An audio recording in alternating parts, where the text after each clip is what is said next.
Michigan. The ship is in Milwaukee to drop off a load of Soviet tractors. News 4's John Hoylman says the crew was greeted with a hero's welcome. Today, the Zapoyarny is flying the American and Soviet flags side by side. It's indicative of the international goodwill exchanged on board the ship today. U.S. Coast Guard officers formally commended the Russian crew for rescuing two stranded sailors from Lake Michigan.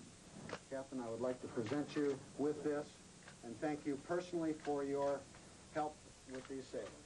The Russian crew rescued two Michigan men, Stephen Rudolph and James McCullough.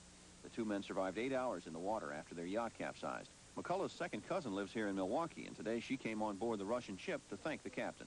So of course, I'm very grateful, and I'm glad I had the opportunity to come down and shake their hands and tell them so. Captain Igor Sugak said he just did what any worthy mariner would do. It's usual relation between people.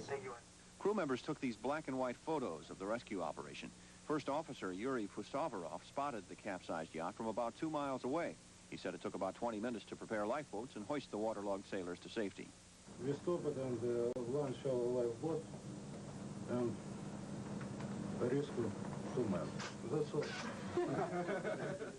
As simple as that, and successful too. The two victims are said to be doing fine today. And yes, they were treated to a little Soviet hospitality, vodka that is. Russian Captain Sugak told us in so many words he didn't know what all the fuss was about. He said Russian or American, we're all meant to help each other.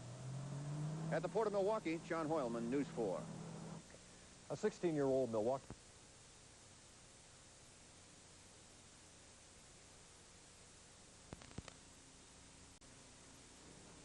The captain of a crew of a Russian ship and the crew, they were all honored in Milwaukee today. The U.S. Coast Guard thanked the crew for Monday's rescue of two Michigan sailors.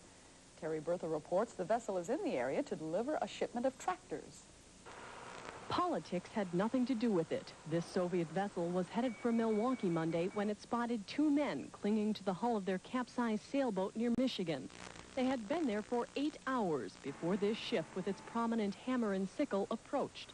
And at that time, you know, any thoughts we had about Russia were dissipated in the fact that this was just, you know, mankind, just, you know, save us. By the time it was next to us, we were waving and yelling like madmen. These photos taken from the Soviet ship document the rescue and the qualities rewarded by the U.S. Coast Guard. Your care and concern for these sailors and their vessel was outstanding and in keeping with the highest traditions of professional mariners. I would like to present you with this hat that indicates that you are now a Coast Guard search and rescue expert. Captain. That expertise is most appreciated by the rescued sailors themselves. Today, McCullough's Milwaukee cousin came to the award ceremony to express that for her family. It could have been a very serious disaster, and we're most grateful for what they've done. Responding to all the attention, the Russian captain said simply, it is usual relations between people for men to help each other. Terry Bertha, TV6 News, Milwaukee. A noise